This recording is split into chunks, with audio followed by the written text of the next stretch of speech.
Hi, this is Paul Tyler, and welcome to another episode of the Reimagine podcast. And today we're going to have a cross-continental conversation with a real interesting founder of insurance, actually, this very, very critical, especially here in the United States. So, Laura, do you want to do the intros? Yeah, happy to do so. It's great to be back, and I'm excited for today's conversation where we have Hadi Radwan joining us with Asteya. And I'm not even going to go into the intro because there's so much more here that we're going to dive into. So a serial entrepreneur, venture builder, angel investor, fellow podcast host. There's a lot to unpack, and I think we should just jump in. So for the benefit of our guests, please share with us the story of your business and what are you solving for? Tell us a little bit about yourself, and let's get to know you a bit. Thank you, Paul and Laura. It's good to be on the show. So we started Asteya a few years ago when we found out there's a pain point in the market that people don't know about. They think it doesn't exist, but it's there. And we found that there's an underserved market when it comes to what we call income insurance. So protecting your income against certain illnesses or sickness that allows you not to make money when you're sitting at home. So we introduced what is known in the US as disability insurance, and we rebranded it. We said, we're not in the business of protecting your disability. That's something very hard to avoid. But if something happens to you, you need to protect your income because that's what pays for your mortgage, for your children's expenses, for your lifestyle expenses, and even for the savings. And unfortunately, if you look at the statistics in the US, more than 50% of the population are living paycheck to paycheck. So if something happens to you and you're sitting for 1 month, 2 months, or even a year out of work, that's disaster. A lot of people flock to buy life insurance because it's easy to associate or fear that the inevitable is coming, which is death. So you go out, you buy life insurance. And it's easier to promote it because no one's going to escape life, right? But everyone thinks they're invincible. So the moment people say disability insurance, not for me, I'm not going to get disabled, I'm healthy, I'm good to go. The reality is more than 90% of a claim coming from a disability is illness related. So that could be something like what we're guys doing today. We're sitting behind the desk, we're talking for 6 to 8 hours. We're going to have some time in the future, some back pain problem, which was going to prevent us from doing this podcast maybe, right? And we need to protect our income. So that's where disability insurance, or what we call income insurance, comes into play. Today, less than 11% of the US population, of the working US population, have some form of disability. So you could see how important it is, but also how underserved it is. So that's how Asteya was born, to solve this particular pain point. Well, disability is though you haven't marketed disability insurance is addresses a risk that is probably bigger than many people imagine, right? Like if I can't work for 4 weeks, 8 weeks, 12 weeks, am I really prepared? And I just sort of pulled up some stats, Hadi, and I think, for people under 35 in the U.S., Laura, you can't believe this. You know what the median income or median savings balance is? It's like $3,200. Wow. I don't know what the average rent is, for people in that age, assuming you own an apartment, Hadi, but that's, I don't know. Can people, and I'm sure you've looked at this, how long can workers actually live without a paycheck today in the U.S.? I mean, the statistics I have, and they keep changing, is if more than 50% are living paycheck to paycheck, even if your salary is $200K per year, if you're not saving, if something bad happens to you, you're in trouble. You're as in trouble as someone who is earning $1,000 per month and is not saving. It's just a different lifestyle expense. You might have more mortgage because you have a bigger house, but it's the same at the end of the day. And there's a lot of companies that are promoting financial wellness. But the reality is if the cost of living keeps on increasing, there's inflation. If your earning is growing substantially not as high as it needs to be, you're still in trouble. So this is where insurance comes into play to protect for these outlier events. Don't consider your insurance as an investment, because most of the time it's not going to be, there's a return on the income. You're just putting aside a sum of money in case something bad happens to you. You're protected, because if something bad happens to you, you're in real trouble. Now, in the U.S. market, what are the gaps? I mean, short-term disability insurance has been around forever. And we talk more about the market, how it's evolved over time. What was the gap you saw? So there's so many insurance products out there. You have car insurance, you have health insurance, life insurance, critical illness. You might name tens of them. If you're an employer, right, and you want to provide benefits for your employees, you go with the basics. You can say, I need to provide health insurance, maybe life insurance, maybe some critical illness. Eventually, what happens is employer has a cost to bear, and they would say, I cannot bear all types of insurance. So they go for what people probably think they need the most. Health insurance is mandatory. They go with a certain plan. Some of these new startups, they start provide more benefits. They say, hey, we're going to match your 401k, or we're going to give you life insurance. But if you look at a little bit on life insurance, here's some statistics that I don't have a source to quote, but this is what I hear from the industry. If you buy term life insurance, and by term life there's a specific term, after that term, if you don't die, you don't benefit from the life insurance. Maybe more than 5 or 10% claim. So you see, it's a very profitable business for these insurance companies. It's easy to sell, because you say, hey, you need a life insurance. You go to a bank, you want to buy a house, they say, we'll need life insurance. The reality is 4 out of 10 people get disability versus 1 out of 10 during their working career. So if you're a logical person, you'd say, okay, it doesn't make sense for me to buy life insurance if I'm 4 times more likely to get disabled. Let me buy disability insurance. But because it's much easier to sell, it's less complex to sell a life insurance, whoever is selling that product would go with the easy one, because their sales cycle is tied up in some form of commission to sell more of a product. They would go with the easier one. If I want to sell a disability insurance today, the majority of the carriers might take you roughly between 4 to 8 weeks to get a policy. And the way it's distributed today is through agents, and the agent relies on commission. So if it's going to take me 4 to 8 weeks to convert one sale, and life insurance is going to take me 5 days, okay, I'm going to sell 6 life insurance policies versus 1 disability. I'm going to go and push the other product. So this is the gap that I see in the market. There's a misalignment between the need and who's promoting it and the complexity of the product. Because there's so many terms that the average consumer would get lost with it. Say, okay, I don't know what a benefit period is. I don't know what a policy term is. I don't know what's a rider. I'm going to rely on my agent.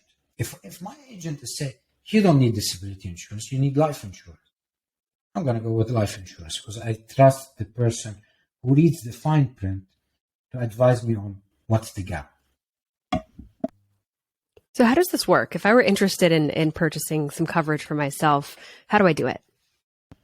Today with Asteya, it's quite simple. You just go to our website, you start an application, you put your personal information, your medical history, your lifestyle information, then you get a final quote. If you like it, you put your credit card and you buy it. That's the easy way of someone who's informed. They can go to our website. We know 90% of people would go through an agent. So what we've done for our agents is we kept the process simple. We said, convince Paul or Laura that they need disability insurance. Look at their gaps, understand what's missing, and say, here's a few products with a link. Click on it, go fill the application, put your credit card, e-sign, and get protected. So now we've eliminated the back and forth communication with the agent and the customer. We made it easier for the agent to sell. We made it easier and transparent for the customer to do everything with one communication and one clear link on buying the product. So interesting. I think your model is spot on. How important is the agent channel versus direct to consumer right now? Because we've seen a lot of insurtechs that started as direct to consumer pivot to the model you're describing. Both of them are very important. What matters in all of this is what's the cost to acquire the customer and what's their lifetime value for the carrier. Historically, 90% or 95% of all sales happen through agents. So if you look at the big carriers in the US, they don't have a big sales force. They rely on other agents to sell their products. And what they focus on is risk management. Let me look at the sample. Let me look at the pool of policies. Let me make sure I'm not losing money. Let me make sure that if there's a catastrophe in the market, I don't go broke. I can pay claims. So they focus more on that part, risk management, underwriting, product development. And then they left distribution for agents. There was a new breed of or wave of insurtechs that came in and they said, we want to get the e-commerce model of D2C because we think we can disrupt the market. We can get rid of all of these carriers because they have intermediaries. And who needs intermediaries? There's just waste of money for them. So they went the D2C model. What they've done is they've flooded the market with marketing dollars and they started acquiring customers at a very expensive cost. They went to a Facebook, to a LinkedIn, to a Google ads, email marketing. And now the cost to acquire a customer has ballooned. And then they looked at the commission and they said, okay, if I want to recoup those money, I need to keep the customer with me for 5 years or 6 years. But the reality is because the switching cost in insurance is very low, brand loyalty is very hard to get. People with a discount or with a cheaper commoditized product would switch. So now you've acquired the customer. They left. Every customer you're buying is making you lose money. So what's the next strategy? You would say, okay, if I was selling only life insurance and I got the customers on board, but they're buying only one product, I would need to wait for my renewal to happen to get another revenue stream. So they started introducing more products. So you've seen some of the public companies, they started with X, then they added Y, Z products. So they get more share of the customer's wallet to make sure to cover their CAC. Eventually, they found out that even this is not sufficient for me to make money. Actually, I'm losing money. Let me go back to the old model because it seems the other carriers are right. We cannot get rid of the agent. So most of these insurtech, they switched. So what happened to the market is now the value of the agent is higher than ever. What we've done at Asteya, we've understood this model since day one. And instead of competing with the agent, we've built tools for them. We said, hey, you're our partner. We're not going to go and sell to your customer because your proximity is key. You're closer to Paul, you're closer to Laura, you have good relationship with them. And that takes years to build the trust element. Here's products for you to see if there's a gap and fill it. And by the way, we also think that it's important for you not only to make money, but also to save cost. So here are tools on our platform that allows you to prospect customers cheaper, email marketing automation to promote your campaigns, and so on and so forth. So we've aligned our interest with the most important channel because our mission at Asteya is to make income insurance accessible for everyone.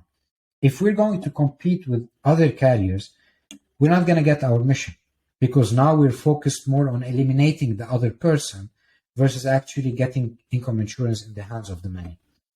Yeah. And I will just rewind the tape, Hadi, and challenge one assumption. Selling life insurance isn't easy.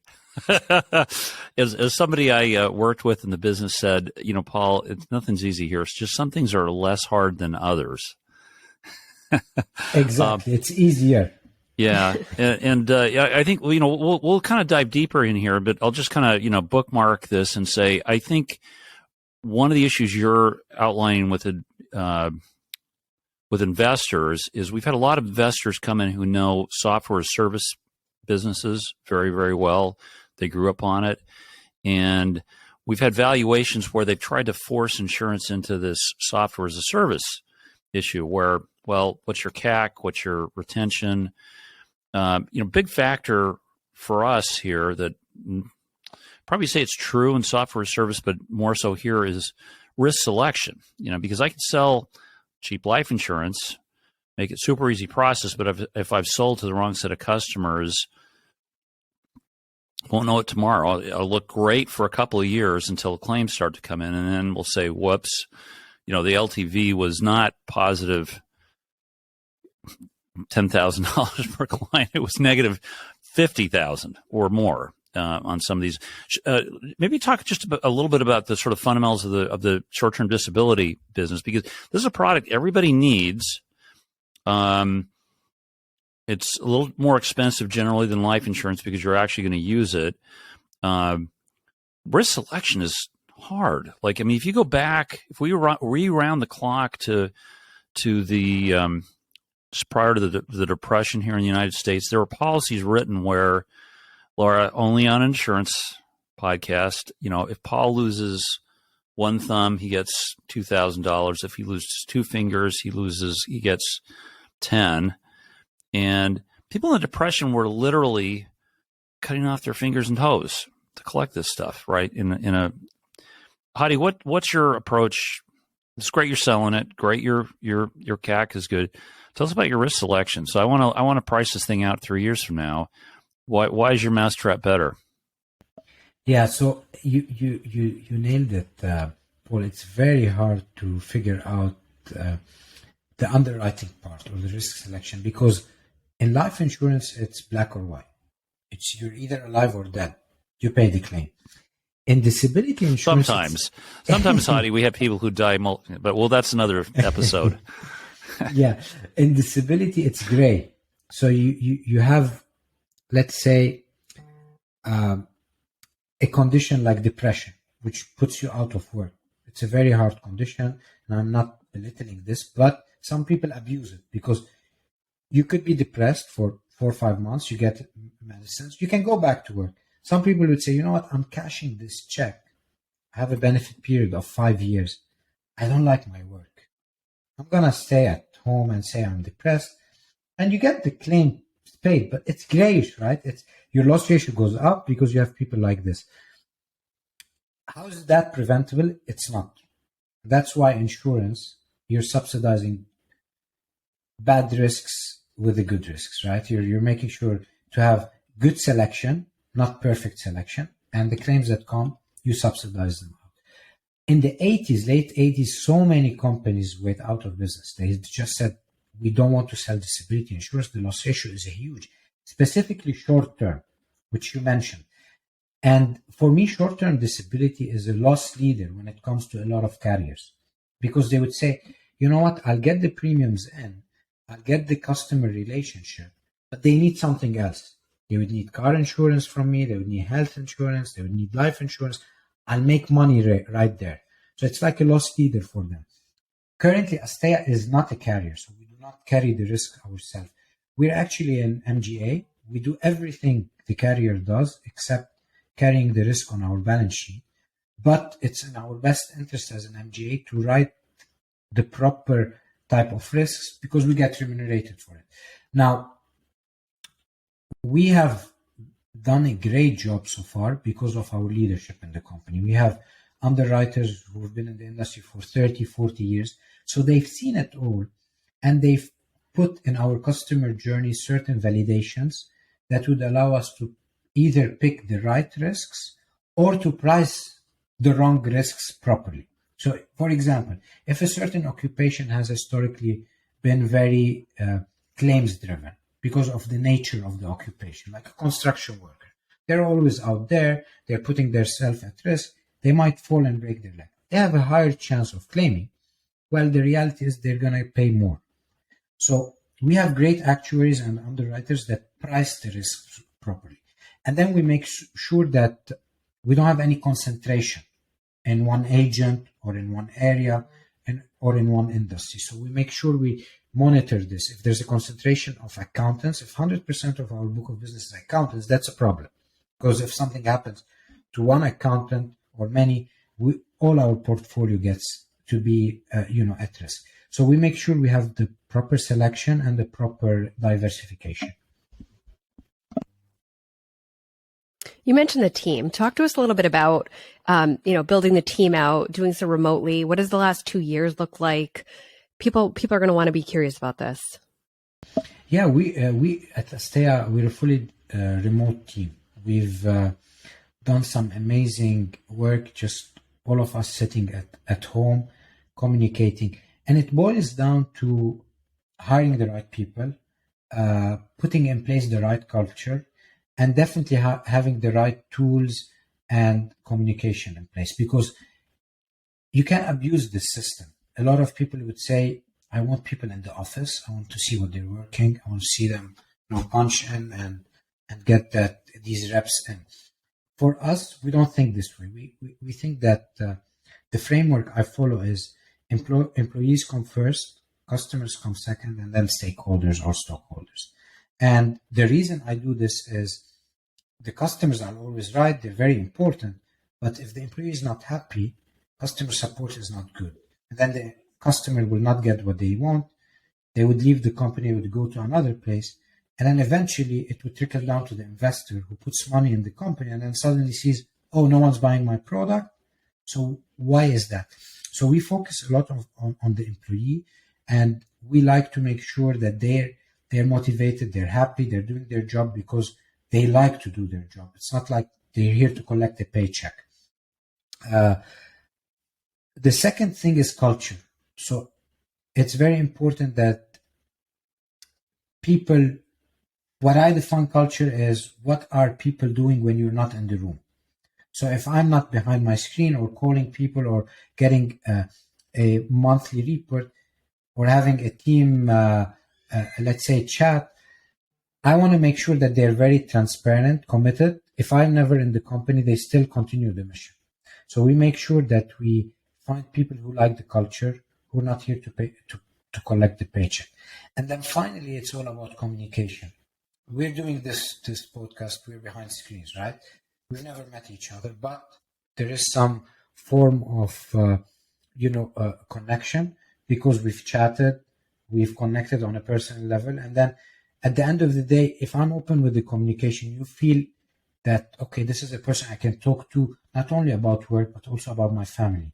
If I'm in pain, if I'm having some bad days, can I pick the phone and not get judged on that? Can I not be treated as an employee only, but also as a friend? So this is very important when it comes to the people we hire. And we've had very little churn in the past 2 years. Most of the people who work with us are still with us. If you go to Glassdoor, we have 5-star from most of our employees. So we don't ask them to do that, right? They do it because they like to do it. And we want to continue this. So remotely has worked tremendously well for us because we promote work-life balance. I want to make sure as an employee, you give enough attention to your family and to your work, because your family are the other part of the time you spend with them. You don't want that broken, and you don't want your work broken as well. So it's important that people who are working remotely have the flexibility to take their kids to school, to go shop, to do their workout during the day, and then come back and get the job done. We don't micromanage. We're more of a key result driven organization. Here's your goal. Here's the key result that we'll be measuring you on. Here's when we expect you to deliver it. Just go and do it. You want to do it today?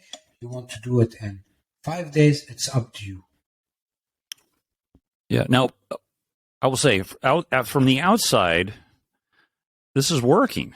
Okay, you raised $10 million in a Series A, middle of COVID, 2021. How many states are you actively selling short-term disability in? All 50 states or in the U.S.? So we have multiple products in the organization. We have a product that's in all 50 states. We have a product that's in 35 states. And the short-term disability insurance, which is going to be live end of next month, It is going to be in all states as well. So we have practically all the types of product that cover your income bracket. So if you're someone who earns between 20K and 50K, we have product for you. If you earn 10 million, we have a product for you. So we try to figure out the income bracket and also the timing, short term and long term. Okay, and just to poke a little farther, you're coming to us live from Beirut. This is not Yes. Beirut, New York. This is Beirut, Lebanon, for our listeners. How many continents do you have employees in right now? Do you know that, or is it? I should know that. So we're in Europe, in the US, and in Asia, between the Middle East, Turkey, Dubai. We have multiple of people running. We're now around 67 people, so quite very international. And we're covering, I think, 18 hours of time zones. So if Laura and I were employees of your company, just tell us a little bit more. Like, what does a week feel like? Is it engaging on video? Is it when do our days start? When do they start? How do you adjust? For time zones and remote work? Yeah, I'm not big on meetings. I like to let people do their work. I have my calendar open for anyone virtually to connect with me. They just go in, pick a time. I share with them all my contact details, even my WhatsApp, so they can call me at 10 a.m. And I just tell them, here's the vision, here's the strategy, here are the different way we want to achieve our mission. Tell me what to do, because I'm hiring people who are more smart than me. I want to make sure that they tell me what to do. And then we do weekly cadences with our sales team, marketing team, product team, engineering. They update me how things are broken. And I'm a firefighter in the company. Just remove bottlenecks. I move things along the way. I'm no longer someone who's doing financial modeling. I used to do it for 10 years. Now I just say, okay, you know what, this is the mission, vision, this is the budget, this is the cash flow position today. Let me know what I should do. Let me know what sort of impediments there is. And then I take the big decisions. But more importantly, if there's failure in the company, I make sure I'm the first to blame. There's no blame in our company. It's a culture of no blame. We try to say, if something bad happens, that's good, because it's a privilege to make mistakes. If you don't make mistakes, it means you're not working. So it's a privilege. We make mistakes, we fail, we learn from them, and then we go back and say, here's what we could have done better. This is what we should do next. If a similar situation occurs, here's how we can avoid that cost for later on. So it's very important as well to keep those cadences, keep the open communication channel. We use Teams, and everyone who's online is reachable, irrespective of the department. I like a flat organization, so you don't need to go through me for every decision.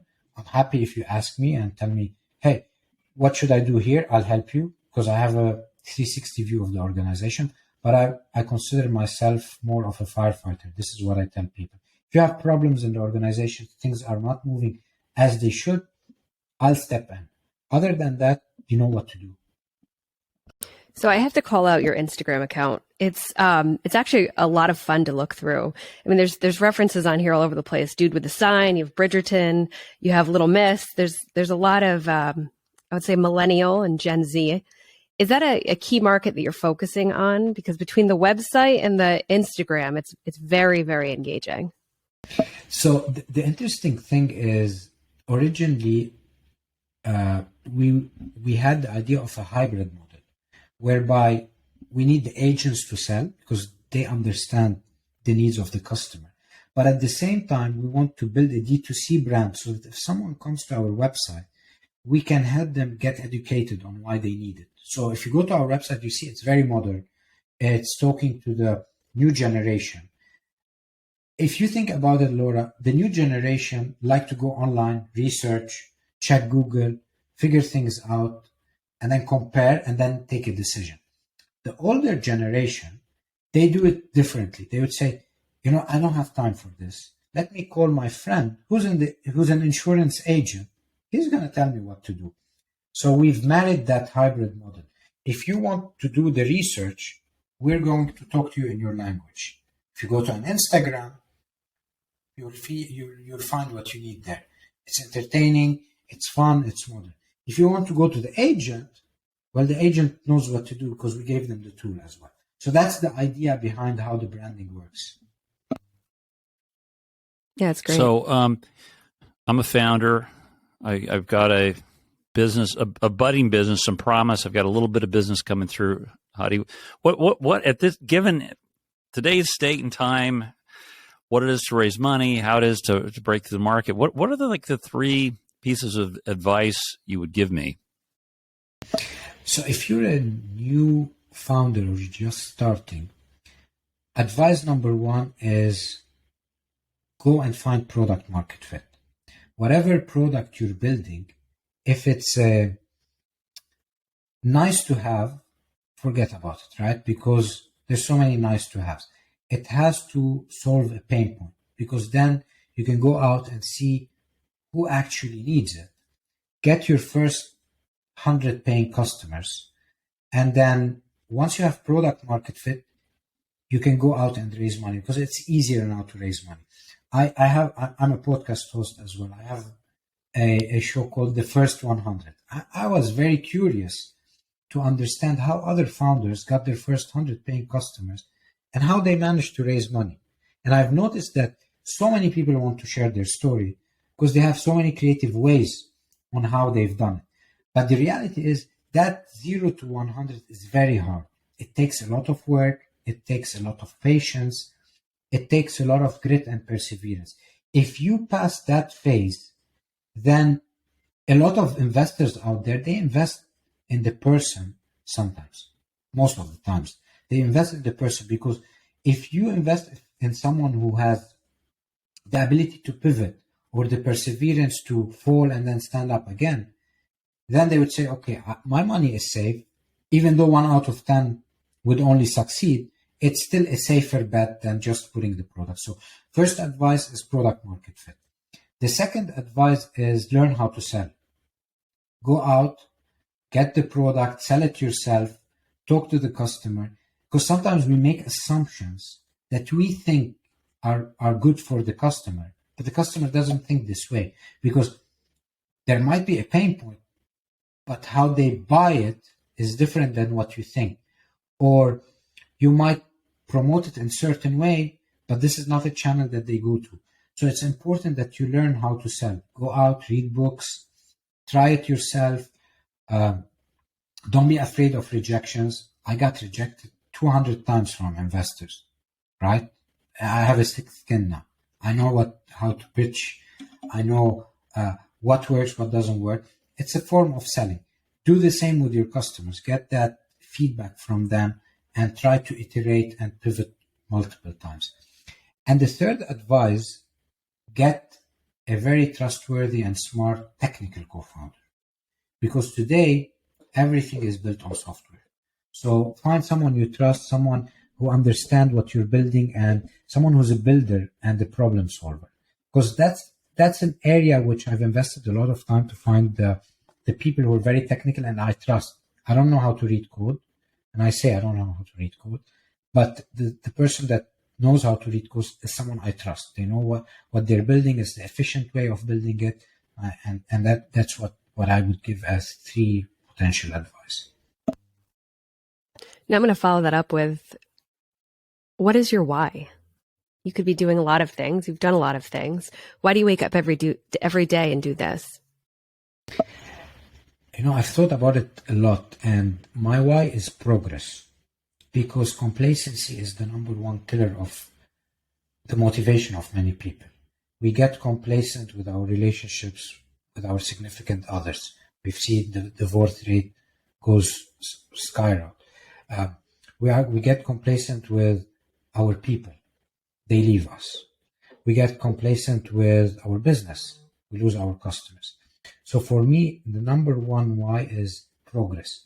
And I keep that in my mind when I'm building my company, when I'm working out, when I'm working on myself, when I'm working on my relationship with my significant others.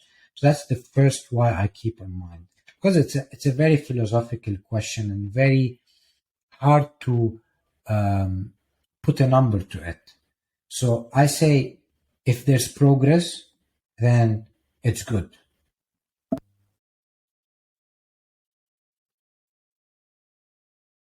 Hadi, thanks so much for your time. I'm glad we Thank connected. you for having me, Paul and Laura.